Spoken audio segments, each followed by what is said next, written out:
Ang dami mong tao, second day na. Yes! I am so proud. I am very, very happy. Actually guys, si Mother Dear, yung tinatawag ko. Siya, alam niyo yung low-key lang siya na parang naniniwala talaga siya ever since. Kasi nahuli ko siya na nasa bahay niya ako. Hindi niya alam na nakikinig ako, nagtatawag na parang na-timing ko lang. Parang pinagyayabang niya ako sa mga friends niya, yung mga best friend. Sabi niya, si Wilbert, galing kumanta yan, susunod pa yan. Tapos sumasayaw sa yan, grabe, ganda ng boses. So parang, alam mo yung, hindi niya alam na narinig ko pala yung partners. So parang hindi ko na siya makalimutan. And ever since, talagang proud na proud siya sa akin. Sinusuportahan niya ako, binibigyan niya ako ng spot sa Showtime. Kasi hindi ko binibigyan dati eh. Siya yung reason eh. Ayun, ma, sobrang thank you. Hindi ko in-expect na bibigyan mo ako dito. Alam niyo naman guys, ako kasi never ako nag-chat kay Mother Dear about sa career. Never ko ginawa na, ma, patulungan mo naman ako dito. Ma, itulungan mo naman ako makapag-promote sa show. Hindi, never ko yung sinabi. Kasi ayaw ko maramdaman niya na parang gano'n lang. So parang genuine lahat. Sobrang siya yung nanay ko dito sa Manila. Yes. Gusto ko na kasi talaga manood, ayaw akong mag-guest kasi alam ko naman wala yung mga bayan. Kaya sabi ko, nanonood ako. Tapos last minute nag-text siya, sana mag-guest ka kasi gusto ko makasama ka sa isang number. Pero hindi ako nag-reply. Nag-reply ako dun sa production kaya sabi ko, sige, surprise natin mag-guest ako sa kanya. So ganun pa rin, wala pa rin naman talaga itong bayan. For the love of Wilbert. Abonado ka. Abonado pa sa spray net, tsaka sa pagdikit ng wig. And I can't miss this for the world. I need to be here to witness for myself kung saan na napunta yung anak-anakan ko. Ang sarap sa pakiramdam na napakadami ninyong nagmamahal sa kanya. Personal ko ako nagpapasalamat sa inyo.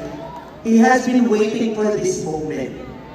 And he truly deserves this moment. Diba? Sobrang patient ni Wilbert. Ang tagal-tagal niya naghintay. Sabi ko, huwag kang susuko. Ito naman, parang sira ulo, ginagano ko lagi. Lagi gusto niya nang umuwi ng Davao. Ayaw niya na. Sabi ko, mas ngayon? Sabi ko, mas open ngayon. Basta gumawa ka na ng kanta, gumawa ka ng kanta. Tapos, just post it out there. Meron at meron makakarinig at makakapansin ng boses mo. Ayun na. Hit na yung mga kanta niya. Tsaka, si Wilbert po kasi talaga deserve niya kasi napakabait po talaga itong batang po. Sa lahat ng hashtags, siya pinakamabait. Sino ba yung pinakamasama? Kasi wala naman sila dito eh. Wala naman sila dito, ikaw naman dito. Pag nandito sila lahat, sabi ko, lahat kayo mabait. Alam mo ba nag-prod sila? Oo, nag-prod. Pero hindi ko pinanood. Hindi pa nagsabay-sabay. Brand nila yun. Tininayin namin sila sa Showtime para hindi magsabay-sabay. Sila at saka ng girlfriends. Sabi namin, dalawang grupo parehong hindi magsasabay, tapos tingnan natin kung sino unang madilisband. Kaya congratulations sa girlfriends, nauna kayo! Masumunod kayo sa utos namin, okay? Magsabay-sabay. Hindi, panahon talagang lahat. Ito yung panahon na inaantay mo. Magkasama kami ng pandemic, tumira siya sa akin. Kaya, kilala ko namin ang isa't isa lahat ng liko ng bituan namin. And even before that, housemate sila ni Ayon. Magkasama sila sa condo, kaya sobrang lapit talaga ng puso ko dito kay Wilbert. Tsaka totoo yun, pinagmamalaki ko siya sa lahat ng mga kaibigan ko sa mga bakla. Pinagpabukin ko nga yun. Sabi ko, pandemic ngayon, wala tayong trabaho. Sige na, parang may makain pa. Kumayag naman isang beses. Pero pinagpabukin ko kaibigan ko, sabi, Teo, pinalik niya, bakit? Ang liit. Joke lang po. Kasi housemate talaga kami ni Ayon, isang folder lang kami, iba-iba lang kami ng room. So pag nagka-away sila. Gusto mo muna tayo. Gusto mo muna ikwento ko lahat na sila ni Ayon sa kwarto.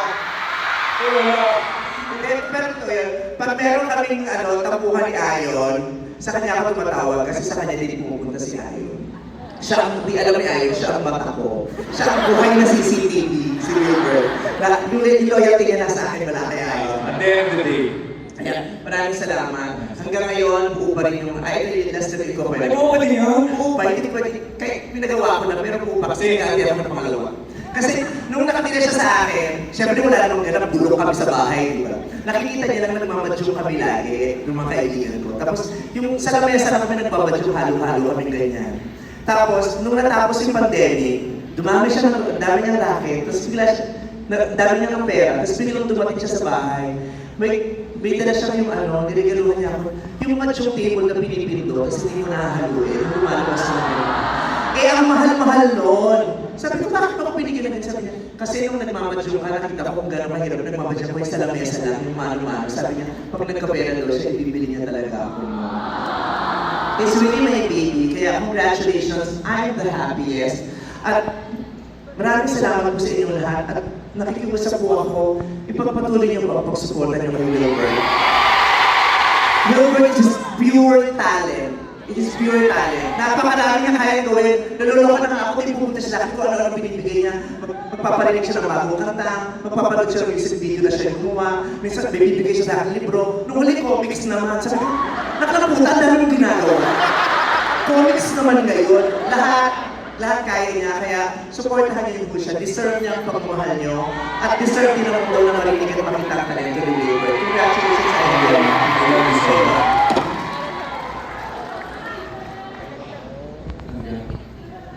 kasi kayo sa iba yung dulo ng pahinga. Naiyak daw siya na pakinggan niya yung dulo ng pahinga. So, gusto kong marinig yung dulo ng pahinga. Hindi ka pa naman ako. Pakikita ko yan. Doon na lang ako. Yakap ka ng yakap. Sakit-sakit gusto Kaya, Guys! Patuloy na ayaw mayak. Nakaspan. Bukog-bukog rin. Hindi ko bago. Ano matapos?